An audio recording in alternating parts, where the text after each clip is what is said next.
Welcome to Coffee with Father. Today we're doing something different instead of scriptural.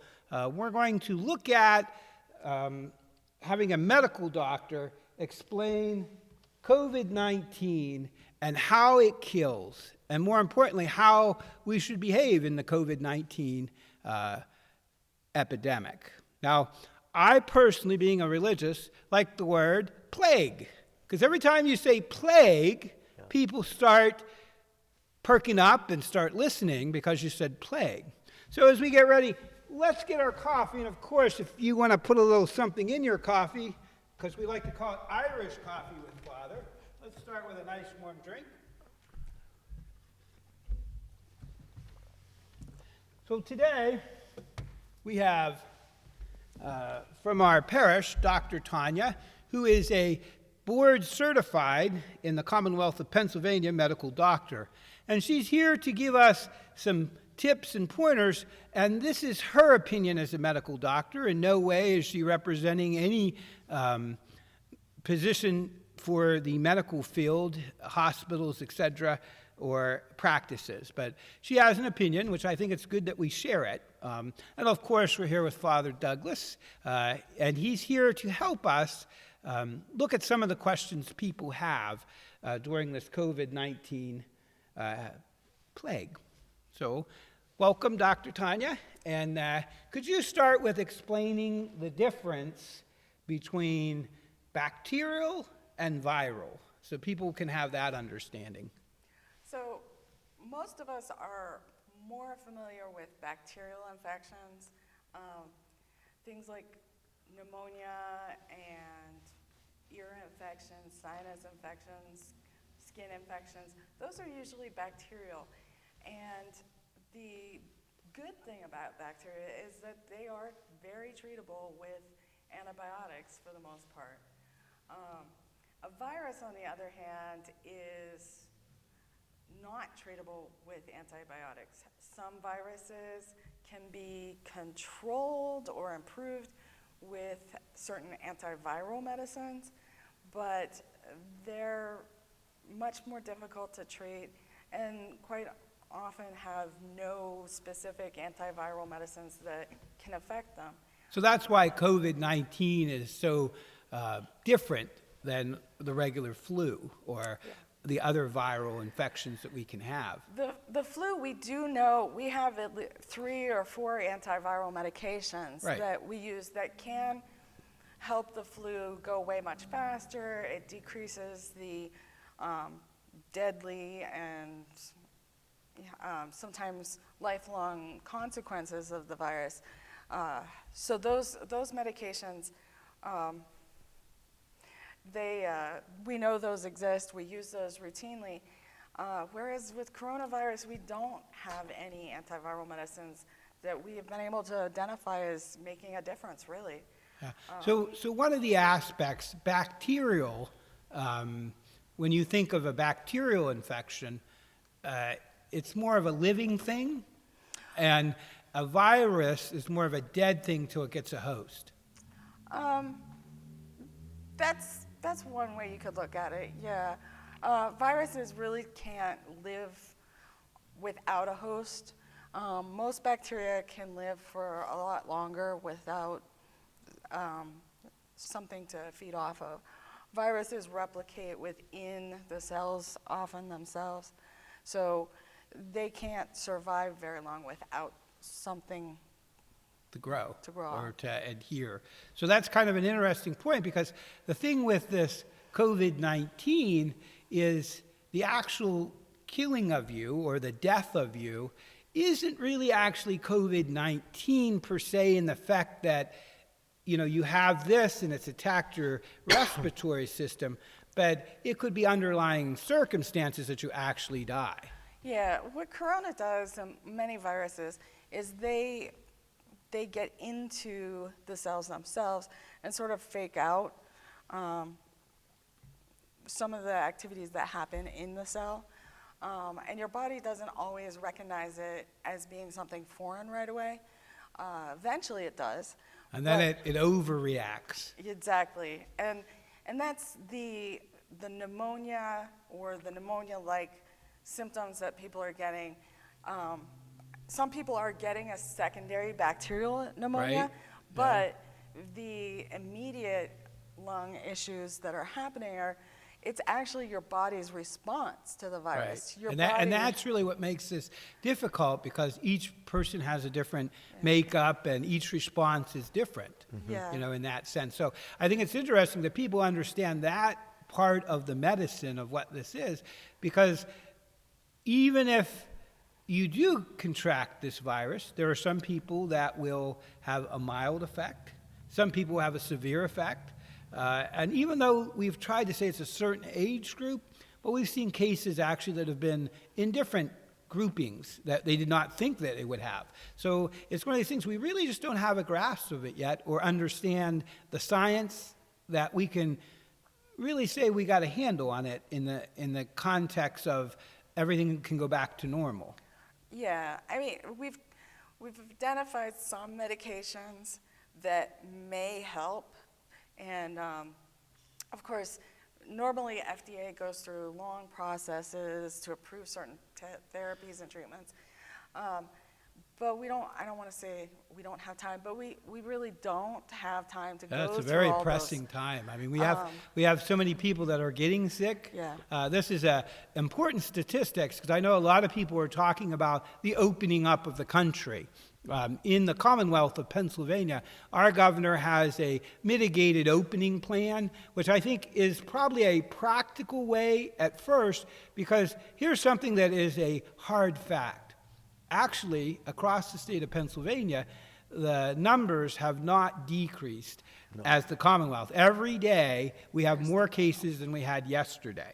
And I'm not talking like 3 cases, maybe in your region it's a few, but, I think yesterday was 1,300-ish. Yeah. So that's a lot of people that were not sick a day before. Right. So, I mean, the consequences of this, and being an older population in the Union has a lot of effect, because, we have a lot of confined people, nursing homes, and assisted living situations where there's very limited once that virus gets going in those communities. And that's really a problem. And we've seen that across the Commonwealth.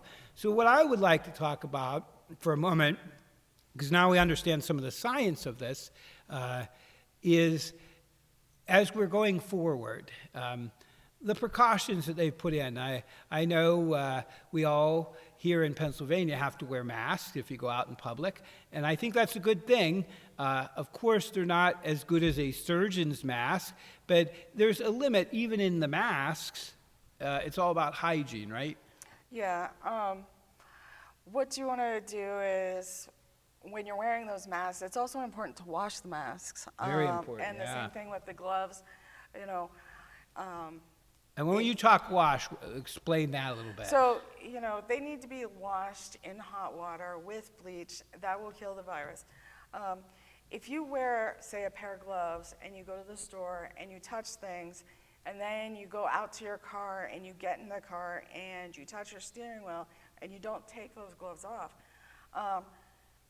if you think in terms of, if you went into the store and you put your hands into paint, and then everything you touch from there out will have paint on it. Mm-hmm. Okay, gradually, the more things you touch, you might have less paint, but you're still going to have paint, and it only takes a little bit of that paint. So, if you wear gloves and you go to the store, you want to take those gloves off before you get in your car. You take them off, you use hand sanitizer, and then you can use your steering wheel and so forth. And then anytime you go home, once you get into your house, you want to wash your hands with soap and water, of course, for 20 seconds. And I've encouraged here in the parish, people that do go out and they're in the public, immediately come home and change their clothes, and to also take a shower. Wash everything. It can't hurt. And just pretend you're a blue blood. If you don't know that term, it means you're part of the royal family. They bathe 4 or 5 times a day because they got to look good and smell good back in the old times. So it's one of those things. I think hygiene is one of the best weapons in this battle. It is. Anytime you're cleaning surfaces, your body, your clothing, you're decreasing your risk of being contaminated with the virus. So I think this was interesting because someone shared this analogy. If you think of like you you have breadcrumbs.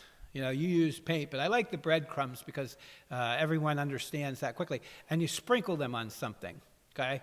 Now, when you clean, you think about this, okay? Well, if you're wiping it away and you're washing it away, you've gotten rid of them. And then those breadcrumbs being the infection that you could get from COVID. Yeah. So in that context, all of us have to look at being very hygienic. That's the first rule. Even in our church, you know, when they do open up, one of the things the parish council fathers already suggested is that we maintain social distancing. Yes, that is going to be important. And, you know, as you see some of the other countries starting to open back up, they are still requiring certain aspects of the social distancing. They're still requiring people to wear masks in public.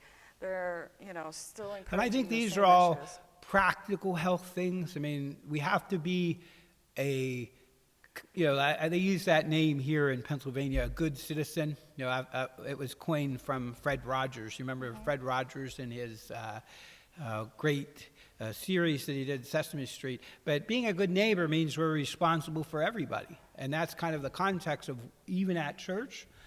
Even though we have the safety of Jesus and he protects us and shields us, we also have to think about our visitors and those in the building. And that concept, because there is another part, and I like to call it plague, so everybody gets nervous when I say plague. It could come back. Yes.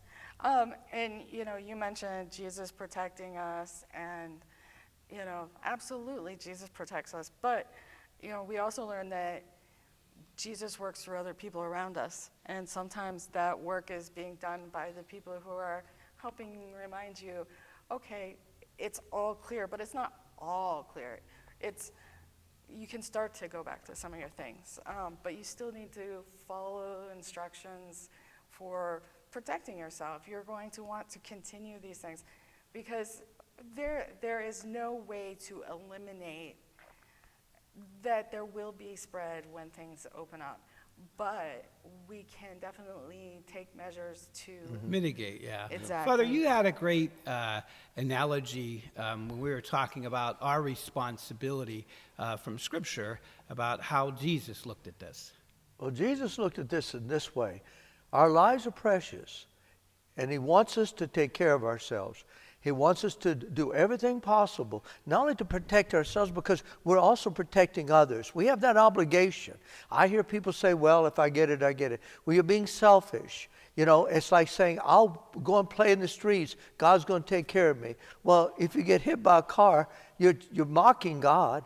You're making fun of God by saying, yes, God's going to protect me. You can't be stupid and foolhardy. Take the time to value yourself, and you value yourself first, and you'll value others. Jesus has that clear and distinct. We need to take care of ourselves. We have a soul. We are important in God's sight. That's wonderful, Father. It's one of those principles that you just set there. We have a responsibility as a community to our Creator. And here's another thing I want to point out. You know, it came to me that people complain, and I hear it, and I understand. Cabin fever, you hear that said. I'd make a joke of it and say, well, stay away from me if you got cabin fever. But we have to learn, as a doctor has patience, we have to have patience. A little joke there. But we have to have patience and perseverance. I mean, most people missed it. I know it's corny, but still at all. And I wasn't brought up in a farm either. But the bottom line is this. When you're in a house, you're all suffering through this with us. Well, I know it's going to end soon. But the bottom line is this. You're at home. Thank God we got Irish coffee, right? That's true. We eat well and we should sleep well. The doctor, you agree with me. Yeah. If you're giving you rest, and many of you out there working. And all you married couples, you know what I'm saying. Rest and you have your sleep, you eat well, you're building up your immunity against this virus. So don't be anxious to get back to work. Don't be lazy either. I had someone that said they watched all of Netflix in one day. I'm like, no, get off your butt, do something. Yeah. Because, you know, being healthy is not just in this context. You know, you brought up this great idea of cabin fever, Father. So that's another aspect of this, mental health. Yeah, okay? Your emotional health is extremely important because even, you know, and it plays a part in your healing if you would get sick too. Where you are emotionally will affect your body physically. And, you know, if you allow yourself to become distraught and feel in despair. Oh, I have That's to tell right. you, doctor, I was bored last night, so I called Jake from State Farm. And I said, Jake, what are you wearing? Yeah, there you go. Probably pajamas. I've heard the official time to change out of your pajamas is 8 p.m. Nice, The I next didn't know day's that. pajamas. But I think it's one of the things, you always have to have some levity in your life. You know, Yeah, you got to take this serious. you It's got to. important in this climate of, you know, fear, that we also take stock in our faith, which Father pointed out, that we can be practical and we can manage. Right. It's a new normal, and I think we hear that a lot, but it doesn't mean that at some point things won't get better. They Right. will. And that's kind of the important thing. So yeah, just like a soldier, I said this to somebody, you give a command, and you have to obey the command. And that's kind of how we have to look at this. Father tells me to do something, even if I disagree, because he's Father and he's in charge, I do what he says. Right. Okay, and that's kind of very important. So we really need to take time and listen when doctors speak. And I think it's hard, especially as Americans. And I love the fact that we are free to do most things as We're long as very we're not mobile. hurting other people. But if not, so we don't like to be told what to do. But at the same time, you know, like the person who says, if I get corona, I get corona. But it's not just affecting you, it's affecting your people in your family and the people who are going to help try to take care of you if you get it. Yeah, it's a very sad aspect because as ministers in the church, you know, we've had the unfortunate to have been called on in situations where people are suffering and sick in this virus, and despair becomes a very difficult thing, especially because of the isolation Right. that they experience. And Because it's a horrible death because Yes, please tell them that. in the, you know, if you're in the ICU and you have coronavirus, you can't have visitors. the And- nurses are the heroes in that because they're Yeah. the only people they really get to contact with. Right. The only people you're going to have as you very probably are at your last days are not your family. They're not your loved ones. And definitely as a medical community, we have tried everything we can to help that with tablets and lots of phone calls. But you know, nothing replaces somebody being there, being able to hug you and kiss you and touch you and That's hold right. your hand. And so it's a very lonely death. In addition to the fact it's a very terrifying, uncomfortable death because, you know, the type of pneumonia-like symptoms, what we call acute respiratory syndrome or Tiring out. yeah, it is. It's And a you're tiring drowning, out, you're drowning. and you're drowning in, you know, the virus causes this inflammatory response that causes, if you want to think of swelling and fluid inside your lungs, I think that's another thing and that's you're important. basically like slowly Right. suffocating. But I think that's another important. Most people, when they think about their lungs, you know, I ask them, how big is your lung? Most people will go on their breast and their chest, and they'll make it like it's this big. So actually, it's much bigger. You know, when you think you're up here from your shoulder blade down there, and you know you go down to your waist. If you take a deep breath right now, and you took a really deep breath, you'd feel it lower if you're sitting, Yeah. and that's because that's where it's filling up. Right. And You I know, would and that's kind of the thing with that the lower part of your lungs fill with fluid Right, first. and like you mentioned, the tiring out, and so many of the people are on ventilators and something we call ECMO that also helps support the heart and lungs now. So because they can't take that deep breath. And what's happening, especially with younger people who maybe they have a better health in general, they can compensate for a long time. And they might not even feel that short of breath or For a while. that sick for a while. Right. And then what happens is they come in with some mild symptoms, and you know, we have the machines now, the pulse ox, Right. where you can measure how much Oxygen. is Right. in the blood just with the light on your finger. And what you find is these young, healthy people who normally you would expect, even with a cold, that they're going to be 98 to I 100%. think They're suddenly 88, 89%, yeah. which is really I think it's scary. interesting because you just made a thing to make it simpler for some of the people at home. How long can you hold your breath? And I think that's a good way to look at that. If you're underwater and you have to hold your breath. Now, if you're a athletic swimmer, probably a good time. If you are a deep sea diver, probably even a longer time. Okay, but the problem is most people, it's not that long. And that's what it really becomes. And then the idea of tiring out is our muscles, they're trying, but they just can't keep doing it. And that's why we need a respirator. Yeah, that and when you helps have us. fever and things like that, that requires energy too. So not only are you trying to use the energy, and you can't eat very well, but you have all this energy use you have that you need, to fight the fever, to fight the virus, to breathe. And in addition, you can't even take in the nutrition that you need to support all that. And doctor, I brought something up earlier, and I think it's important for the people out there. I think, would you agree or not agree, that in the early stages of this, they said the older people with conditions are more susceptible, understandable. But how about the young people? We're finding it more among 25, 49 years old people that they took it for granted. Well, it's only for the older people that will get this and with conditions. Now we can go around, be on the beach, and go here and there. What do you think? Do you think it's catching up to them that they've played Russian roulette, possibly? Yeah, there are. And You had to get those Russians in there, didn't you? Yeah, we had to. I'm sorry. We Don't be really- political. We really don't have, at this point, because it's been so fast that it's progressed, we can't pinpoint. We can't say, oh, it's because this, it's because that. Yeah. No, But there's we just no definitely- data, not enough We data. definitely have some suspicions. One is that younger people are probably a little less likely to adhere to the strict social distancing and hand washing and things just because they think they're okay. They think they're immune. But Hey, when I was 20, I thought I could do everything. But they carry that to others. So they're carrying it, but also, they're putting themselves in some circumstances that maybe some of the people who are a little older are being more cautious.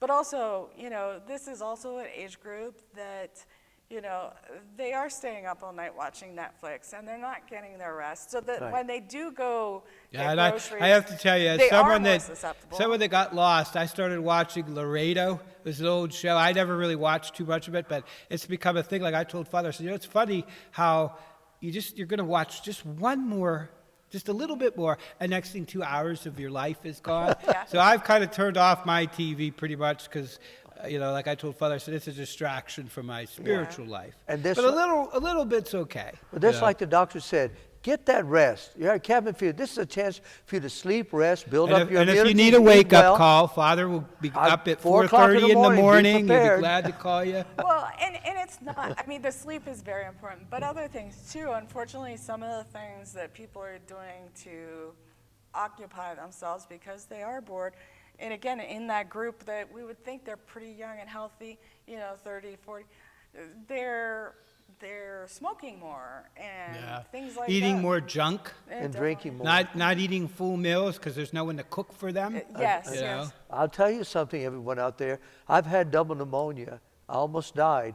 I It can- is actually, I terrible. can It is speak on really that. terrible. You don't know if you play the cards like that. I you're gonna actually took be Father sorry. to the hospital when he was here. Very serious. And first time I saw him, like, he could barely talk, and he had the gurgle. The gurgles, you got a lot going on there if you got the gurgle when you talk. And I was like, we got to go right now. And another doctor, a good friend of ours, he got him right in. We got him up in the emergency room, and they started with an IV right away. Right. And not just to hydrate, but also the antibiotics that helped him. But what his thing was, he didn't rest too. So that was kind of why he's talking about rest. Even after, it's funny, you don't think about it, but I can say this myself. Mostly those that work in the health profession and that are with people, they're not always good about being good patients. Right. Okay? And when it happens, when pneumonia happens, you feel like your whole energy is just draining from you. You're like a wet rag, and it's the most awesome, ugly feeling. You can't pinpoint it. Like me, I had the N1R1. and I got that lovely medicine they came up with. And the only way I can describe it, if you had to take it, it's like having peroxide dumped in your lungs. I mean, when you first get it, that feeling is just, whoa. And then it stays with you. You don't just get over it in a day, 2 days. Like a lot of people, we love that word Z-Pack. A lot of people out there, Z-Pack fixes everything. Well, it has some benefits, but in this case, not as good as. Well, and you mentioned about the breathing and things like that, and I think it is important to point out because we aren't taking everybody who has COVID and putting them in the hospital, and we're not even testing everyone we think. Yeah, and I think that's something that And hopefully we can get to. Some things that are important to identify is, number one, if you think you have been exposed, quarantine. I mean, do not go anywhere. That doesn't mean, oh, okay, well, I'll only go to the store and get groceries. No, get somebody else Well, to and if go you don't get have your anyone, groceries. the PA Health Department Yes. allows you to call, and they will send someone from the Right. government. And, so, I mean, this is one of the nice things about the Commonwealth of Pennsylvania. There are a lot of people who are at home and have cabin fever, who are looking for something to do to help people. If you post on Facebook, I'm at home in quarantine and I can't get groceries, I bet in an hour you'll get 100 right. people saying, Yeah, you will. where do you live? I'll go get them. Because Yeah, people there are a lot of want to heroes help. today. Yeah, I and just that wanna- is being a hero by getting a grocery. Right. But, Good citizens. I just want to take a minute because I know a lot of us, maybe we're a little older, the ones that are a little older and even a little younger, it's nervy. And we get afraid. But I think what's really important in this time is to look at the good. Even in our government, people working together, trying to accomplish stuff where that wasn't going so good before. So I'm hopeful for all of us. I think this is going to be a long fight. I think when they talk about the greatest generation, did you hear that, Father? The greatest generation? They forget what they went through. Wars, not one, 2 wars, That's right. and they ravaged the world. Well, this is kind of our time to shine. And I said that there are heroes, even the people here in church that are helping put this up on our web. They're heroes because they're taking a chance. Even if it's a smaller chance, it's just, but those going out getting groceries, all the people working in the hospital. And I'm not just talking about the doctors. I mean, I applaud all the doctors and the nurses. They get a lot of praise. But there are other people, But the the support janitors staff. and The people working in Dietitians, the laboratories.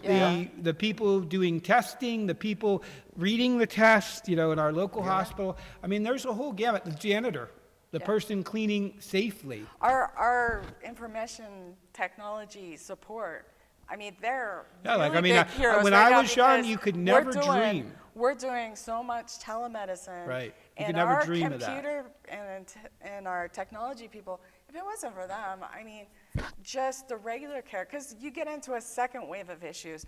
It's, Even meds. It's How do 2 I get- months in now, and the people who have routine health issues, if we couldn't do visits by telemedicine, I mean, we would have people dying from their diabetes and their heart issues. Yeah, I think it's and amazing things, because those I grew don't up go in away. I grew up at a time, believe it or not. I remember what radio was. Okay, before television, I came from a bigger family, and we were middle class. We had things, but not as many luxuries because it was 14 of us. So I mean, it's a different thing. But I think it's interesting to see where we are now. Before, if you tried to shut down, like we talk shut down, that couldn't happen because everybody needed everybody to do one thing. That's right. And now it's different because we have these other means. The whole idea of being able to see a doctor on video, for those of us that don't enjoy sitting in the waiting room, okay, I'm one of those people. I love the fact that we can just click a button and there you are. Even Father, believe it or not, his first experience, the bishop moved all his meetings online. And, this is a whole new thing because, he's the guy that picks up the phone and talks. I mean, we consider that old technology, but here he's actually in the meeting. He's like, I saw him fidgeting, like, do I look good in my chair? Is he going to see me? And I just laugh at him because he would never think like that And the reason is because you become aware, because everybody, you can see them, they can see you. So Yeah. it's not like you're distant. But you know what? I want to interject something, if I may. As a priest, I look at the good that's going to come out of this evil, so-called evil, and it is in many ways. I think that you've seen, for example, I people just that like stood saying up. plague again. Yeah, he likes plague too much. The bottom line is the people are doing Well, the they're good. already being hinging and charitable. scare when I say They're plague. yes, they're being charitable. They're being kind. Normally, they wouldn't do that. I think if with regards to divine intervention, they're pointing out the ones that are going to come and take care of their neighbors and show goodness and kindness to others. This is what makes America. I think it is. Finding shining example of true character, kindness, mercy, love, imitating our And Savior. there are a lot and of sometimes heroes. like it's little things. I mean, something like a loaf of bread for someone, you know, it just makes them smile so much. And you I know, hope and it really- continues after all this is said and done. Exactly. Don't stop the good habits. What- They're wonderful. Keep it up. And What are call the- people. Call, you know, the grandparents have to be at home. Call your grandparents. Well, call, call your parents. I call the parishioners. Yeah. I make a point Which is of a it. good, I mean, all these are good things. I just want to say, too, there are neighborly acts of goodness that I see in our community here that are not the parishioners. It's the people that live around us doing things for each other. We have a homeless community, and it's a little tough. A lot of people don't realize that's an aspect. You know, where do you go if you're homeless? Right. And a lot of the people in this neighborhood, they know that, and they have been supplying and helping where the church can't always do everything. So I think it's, you know, there's a different aspect in this. The hardest thing in this, I think, is coming to terms with this is a new normal. Yeah, I was going to say probably the hardest thing is uncertainty. Yeah. Uncertainty. yeah. Because that's, if anything in life, one of the things that we fear more than anything is not knowing. Sometimes we know, sometimes people are happier knowing something bad's going to happen to them Because they know than what it not is. knowing at all what's going to happen. Yeah. Insecurity. Like I'm one of those, when the doctor tells me, I say, what's the prognosis? I want to hear it. And then I ask how many, if I have to have surgery or something, how many successful and how many negative did you have? Yeah. And, you know, because I want to know, hey, if it's got more negative, I'm out. Well, and like you said, the new normal thing. I mean, and things that are good that'll come out of this. You know, in the past, insurance companies wouldn't cover telemed visits. Right. But, you know, so many people can't get to visits because they don't have transportation. That's They right. can't drive anymore. You know, I foresee that we'll still be able to continue some of that telemedicine. And I think that's going to be beneficial in a lot of ways. I think in society, if we look at different times in our history, you know, me and Father are both lovers of history. I think this will be a moment in time, Yeah. just like 9/11 was for America, where America will be able to see what we did and how we responded. Even as a church community, I know there are a lot of churches, they shut their doors and said, get out. We didn't take that approach. We still allow you come, but you have to follow certain rules. You have to call in advance. We practice the cleaning and social distancing. So it's a different normal, you know, than what we used to do, but it's still okay. And you know, the thing about it is, I understand what you're going through. It's tedious.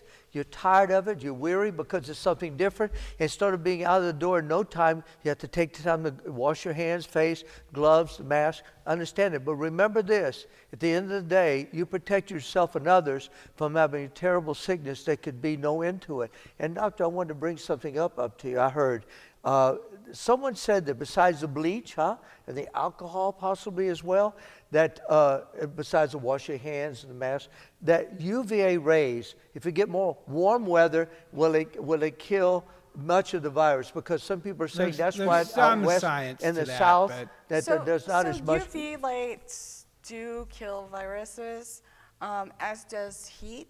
I know, like with some of the Oh, we can have a fire.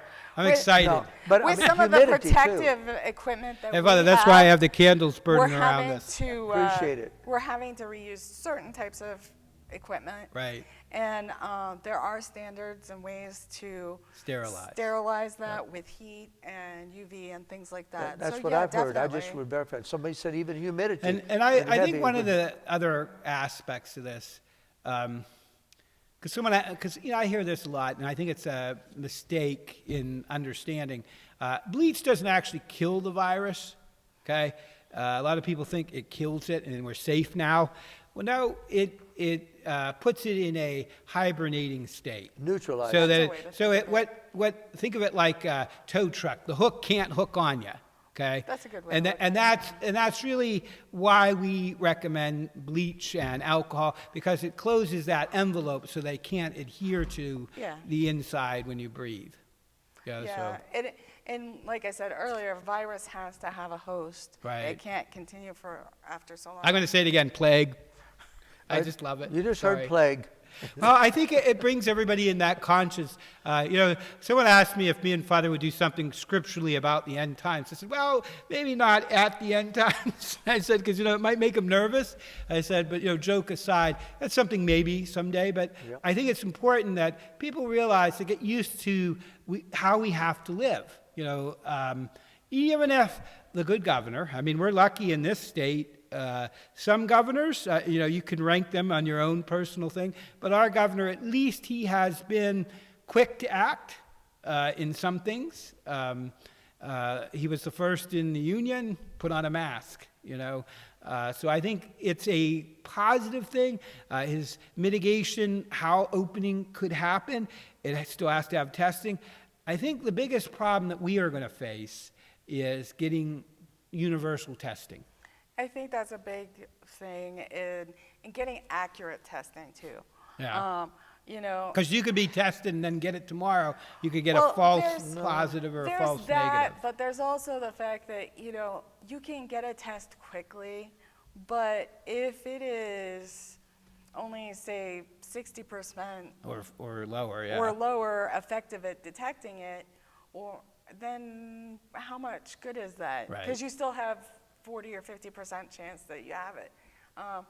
So sometimes waiting a little bit longer for a better test does make sense. Right. So So- that's kind of one of the things. Call your doctor. And I want to comment too on like what you said about the governors. I think that we have to keep in mind whether it's the governors, any politicians, any of the public health departments, they are making these recommendations with the best interest, with the information they have. Right. And are they always going to make the absolute 100% I best think choice? it's one of these. Maybe not, yeah. because they just don't have that information. So, we do have to kind of cut them some slack a little bit. I think it's one of these And things realize like- that they're doing things with Right. I think it's best one of these things. It's intentions. new. This is all new. I mean, even the science, some of the things that they're trying are things we've never done. I mean, testing is done even on trials, things that they think. I mean, it's way different than the model that we have normally done. I have seen some things that have some promise and some that have so-so promise, which it's one of these things everybody's trying, but I think it's one of these we really have to be patient. Exactly. I know that's what we hear a lot from our governor and from our health director, but is to stay calm, stay safe, be at home too, huh? And these things are important because what it does, it helps all of us.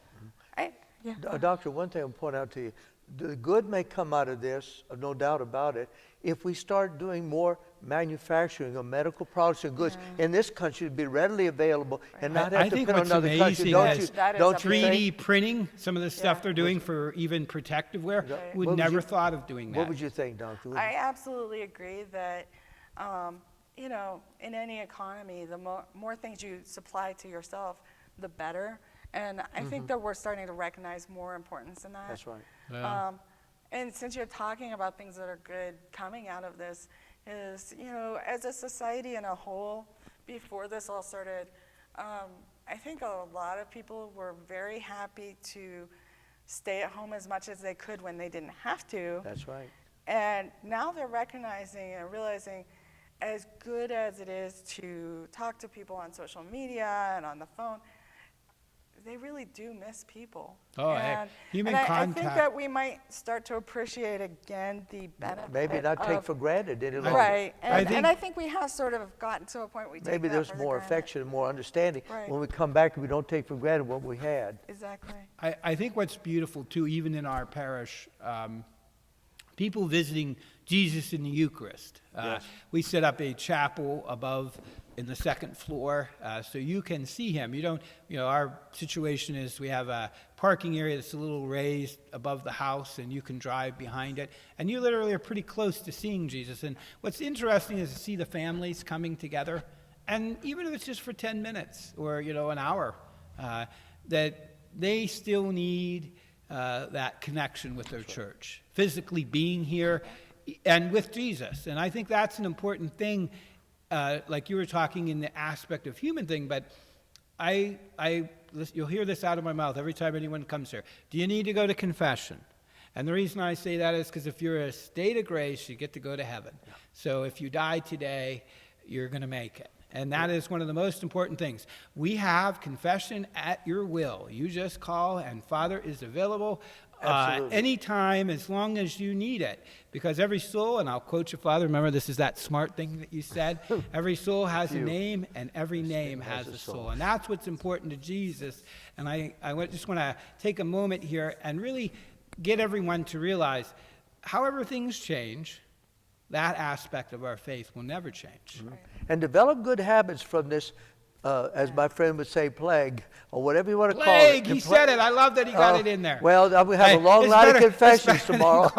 But don't be afraid to come and call me up anytime. Yeah. I'll be glad to If you're confess. lonely, That's what I'm believe here me, for. he will gladly talk to you. Glad to. He gets tired of talking to me. I've don't appreciated know how your calls much. myself. I mean, I appreciate it because, there is a lot of stress. Right. And I want to reassure you and everybody else. And even though I'm a doctor and, I know all the medical issues. I mean, hey, we're human. We're there supporting other people that, as a human, I appreciate somebody checking on me. As a doctor physically, doctor spiritually. That's what I'm here for. I like it. I know it may sound corny. Well, actually, he does have that true. title in his name. He doesn't true. like to use it. He actually does have a doctorate. Right. But I'm really glad to help anyone. And I want you to take advantage of this. God has blessed you, has given you life. Enjoy the life. Take care of your life because everything is so temporary. Don't make it more so. Take care of yourself and enjoy what you've been given and enjoy by giving to others as well. So I hope this has helped answer some of the things. I do want to go back. I want to say one more thing Go ahead, that I didn't finish earlier is with the testing and not testing people, and I mentioned staying quarantined even if you're not tested. If you test positive or you've been around someone who tested positive, stay quarantined, stay home. That means no contact. Sometimes that may even be trying to avoid your family in your own home. Oh, yeah. I know you have some personal experience. Yeah, you can't cook or clean for other people because you might actually be contaminating them and that type of thing. But the other thing is, since we are not putting everyone in the hospital, is knowing when do you go to the hospital. Because for the most part, you're calling your doctor and we're saying, okay, well, do these things, avoid ibuprofen, take Tylenol instead, drink, rest, and all of those type of things. But at what point do you say, I think I need to go to the hospital? And like you were saying with the pneumonia, if shortness of breath, high temperature. Fever is not, we all talk about fever, but it's actually only there about 50% of the time. That's right. So that's not a really good indicator. I love this one, Father. I give him a thermometer and he checked himself. Well, he just ran around the church praying the rosary and his number was up. He's like, I got to go to the hospital. Like, there's nothing wrong with you, just exercise. Right. I mean, we all get hot when we exercise. Yeah, that's true. Especially the skin thermometers. Right. But doctor, that's a good point about the fever. Yeah. You can have pneumonia without. Yeah, and you may or may not have a fever. So But I think a catch thing here is, your body. If you're having difficulties breathing, and when you talk to your doctor, you need to be expressive. And especially like we said earlier about, the younger people may not show outward signs right away. So, but if you're trying to talk and you can't catch your breath when you're talking, or you notice that you can't do the tire things out? normally, you tire out doing cleaning or regular things. Eating Those a cookie. are definitely, or if you're with a family member who's been sick and you have trouble waking them up. They're not Right. acting No, yeah. like themselves, or they seem Father, if you ever have that confused trouble, or- don't worry. I got a good smack that will help. They usually do, don't they? But yeah, any of those things. If you can't eat or drink and keep things down, if you're getting dizzy when you stand up, those are times when. And sometimes it may need to not be call. COVID, And but it exactly. could be another underlying thing, But which you should still be need getting it checked. Yeah. And But that's you a can good call, question. And if you think you might have COVID and you go to the emergency room or you go to your doctor, you need to talk to them first before you just show up, because they're still going to see you, but it helps protect other people. A lot if of they times know. here, they're making you talk to your Right. physician first. Right. So that's a good practice. So that way they can bring you into a safe environment where you're not going to potentially expose other people, and also they can keep things safe for you as well. But, don't be afraid to seek the help when you need it.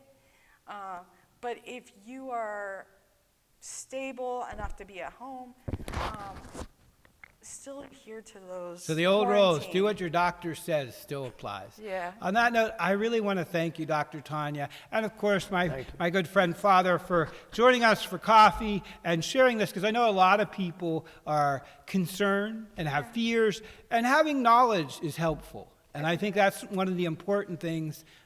We love you. We'll see you all soon. And take care. Father is going to offer us a short I'll offer prayer this short prayer for everyone. Again, Dr. as Tanya we're praying. and your So husband, let us thank pray, you so much. Father.